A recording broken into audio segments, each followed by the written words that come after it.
윤길중 교수의 기독교로 보는 진화론, 다윈의 인간의 기원 정밀 분석 제20강 제17장 포유류의 2차 성징. 포유류 수컷은 조리와 달리 자신의 매력을 발산하여 암컷을 차지하기보다 전투를 통해서 차지합니다. 전투에 필요한 무기가 확보되지 않은 겁이 많은 동물도 사랑의 계절에는 필사적인 전투에 돌입합니다.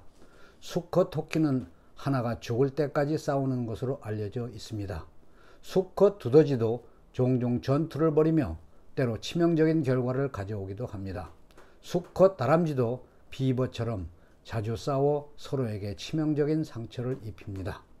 상처 없는 피부를 가진 것은 거의 보기 힘듭니다. 육상 포유류와 마찬가지로 수소 포유류도 전투의 법칙은 일반적입니다. 전투용 특별한 무기가 있는 동물의 모든 수컷은 맹렬한 전투를 벌이는 것으로 알려져 있습니다.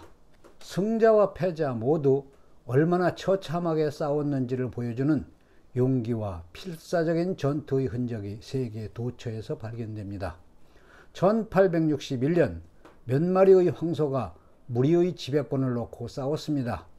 젊은 수컷 2마리가 합동으로 무리의 늙은 지도자를 공격해 거꾸러뜨리고 무력하게 만들었기 때문에 늙은 소는 치명상을 입고 근처 숲에서 누워있을 것이라고 생각했습니다. 그러나 며칠 지나 수컷 2마리 중 하나가 혼자 숲에 접근했을 때 복수심에 빠져있던 소는 숲에서 돌진해 나와 적장을 단번에 죽여버렸고, 그 후 그는 조용히 무리로 돌아와 오랫동안 지배권을 유지했습니다. 수컷이 암컷에게 없는 무기를 갖추고 있을 때 그것은 다른 수컷과 전투할 때 활용되며 성도태를 통하여 획득되어 수컷 후손에게 전달된다는 것은 의심의 여지가 없습니다. 쓸모없고 불필요한, 어떤 면에서 해로울 것 같은 무기를 암컷이 획득하지 못할 이유는 없을 것 같습니다. 그러나 그런 무기들이 많은 동물의 암컷에게서 빈약하거나 아예 나타나지 않는 것은 놀라운 일입니다. 지구상에 있는 많은 술록의 암컷에게 뿔이 없는 것을 보면 그것은 처음부터 있었던 집단의 형질이라고 결론 내릴 수 있으므로 암컷 술록이 술록과의 어떤 조상으로부터 뿔을 물려받았다고 생각하기는 어렵습니다. 모든 야생 염소와 양의 뿔은 수컷이 암컷보다 크며 종종 뿔이 없는 암컷도 있습니다. 가축화된 이 두 품종은 수컷에게만 뿔이 있고 노스 웨일즈 양의 경우 간혹 암수에게 뿔이 있지만 암양은 뿔이 없는 경우가 대체로 많습니다. 성체 사양소의 뿔은 암컷보다 수컷이 큽니다. 야생소의 대부분은 수컷의 뿔이 암컷보다 길고 두껍습니다. 이런 사실에 비추어 볼 때 그것이 암수에게서 똑같이 발달했다 하더라도 모든 종류의 뿔은 다른 수컷을 정복하기 위하여 수컷이 1차적으로 획득했고 암컷에게 약간 전해진 것으로 추측할 수 있습니다. 거세 효과도 이 주제에 대하여 시사하는 바가 있으므로 주목할 만합니다. 거세한 수사슴은 절대로 새로운 뿔이 자라지 않습니다. 암수 모두에게 뿔이 있는 웨일즈 양의 경우 거세된 수컷의 뿔은 상당히 작아졌다고 합니다. 술록의 암수 모두가 뿔을 소유한다는 사실은 술록의 뿔이 성징의 구성요소가 아니라는 것을 보여줍니다.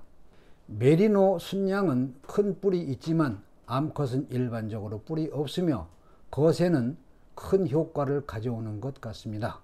어린 나이에 거세하면 뿔은 거의 발달하지 않은 상태로 남아 있습니다. 기니 지방에는 암컷에게 뿔이 없는 품종이 있습니다. 리드에 의하면 수컷도 거색한 후에는 전혀 뿔이 돋아나지 않는다고 합니다. 소의 경우 거세 후 수컷의 뿔에 많은 변형이 일어납니다.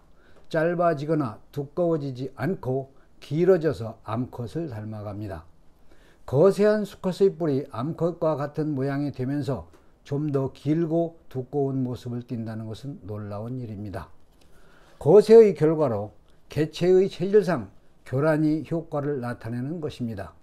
수사슴의 뿔이 효과적인 무기인 것은 틀림없지만 가지친 뿔보다 하나로 된 뾰족한 것이 더 위험할 것이라는 생각이 듭니다. 엄니가 있는 사종류 수컷은 그들의 엄니를 뿔처럼 다양하게 사용합니다. 낙타, 관악호, 쥐사슴 그리고 사향노루는 뿔이 없지만 유용한 송곳니가 있습니다. 그리고 그것은 항상 암컷보다 수컷의 것이 큽니다. 낙타과의 동물은 송곳니 외에 위턱에 한 쌍의 송곳니형 앞니가 있습니다.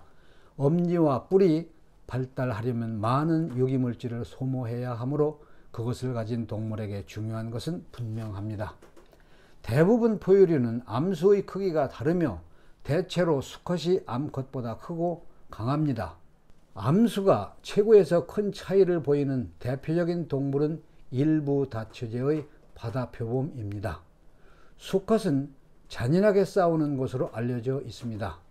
일부 일처제인 종은 좀 다르지만 크기의 차이는 없습니다. 사종류 수컷은 암컷보다 용감하고 호전적입니다. 이런 형질이 얻어진 것은 강하고 용감한 수컷이 생존 경쟁에서 얻어낸 승리에 기인합니다.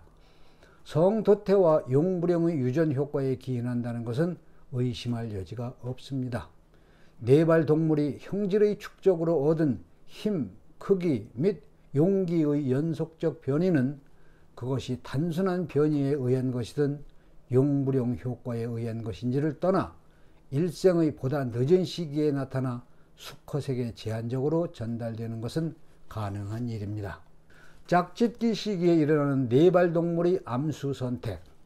수컷들이 지상권을 확보하기 위하여 싸울 때 암컷은 싸움 전후 특정 수컷을 선호하는가?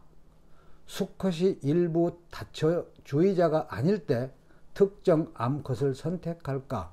하는 질문을 할 수 있습니다. 수컷은 모든 암컷을 받아들이는 것 같다는 것이 사육가들의 일반적인 생각입니다. 수컷의 열정으로 보아 이것은 옳을 것입니다. 암컷이 아무런 생각 없이 수컷을 받아들이는지 여부는 훨씬 더 의심스럽습니다. 조류에 대한 14장의 논의에서 암컷이 짝을 선택한다는 것을 보여주는 직간접적인 여러 증거들이 있었습니다. 자신을 즐겁게 해주지 못하거나 자극하지 못하는 수컷에게 구애를 받을 때 대부분 암컷은 도망가 버립니다. 흔히 있는 일이지만 몇 마리 수컷이 따라올 때 또는 그들이 서로 싸우는 동안 암컷이 짝을 선택한다는 것을 보여주는 직간접적인 여러 증거가 있습니다. 좀 더 높은 위치에 그리고 높은 정신 능력이 있는 네발 동물 암컷이 선택권을 행사하지 않는다면 그것은 오히려 비정상적일 것입니다. 바다표범의 구애 행동에 대하여 브라이언트 선장은 다음과 같은 이야기를 했습니다. 번식을 위하여 섬에 도착한 많은 암컷들은 특정한 수컷에게 돌아가기를 바라는 것처럼 보인다. 외딴 바위에 올라 무리를 내려다보며 친숙한 목소리를 기다리듯 소리 지르고 또 주위에서 들리는 소리를 듣는다. 그리고 장소를 바꾸어 같은 행위를 반복한다. 암컷이 해안에 도착하면 가장 가까운 곳에 있는 수컷은 먼저 내려가 암탉이 병아리들에게 고고고 하는 것처럼 소리를 내며 암컷을 맞아들인다. 수컷은 암컷에게 머리를 조아려 인사를 하고 다른 녀석에게 가지 못하도록 그녀와 물 중간에 서서 구슬린다. 그리고 나서 수컷의 태도는 돌변하여 거친 소리를 내며 암컷을 자기의 하렘이 있는 곳으로 몰아간다. 이런 행위는 하렘이 가득 찰 때까지 계속된다. 이때 지위가 높은 수컷들은 자기보다 운이 좋았던 수컷이 경계를 소홀히 하는 틈을 타 그의 아내를 훔쳐갈 기회를 노린다.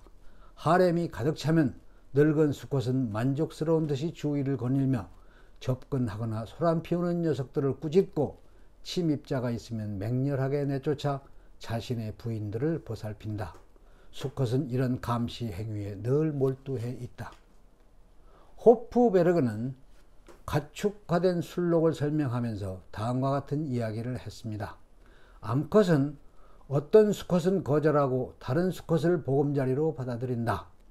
많은 돼지를 사육했던 성직자 한 분은 암돼지가 특정한 수컷을 거절하면서 다른 수컷을 즉시 받아들이는 일이 종종 있다고 했습니다.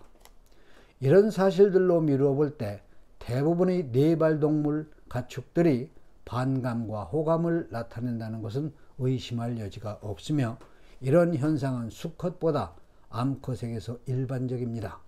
이것이 사실이라면 자연 상태에서 네발동물의 결합이 우연으로 일어나는 것 같지는 않습니다.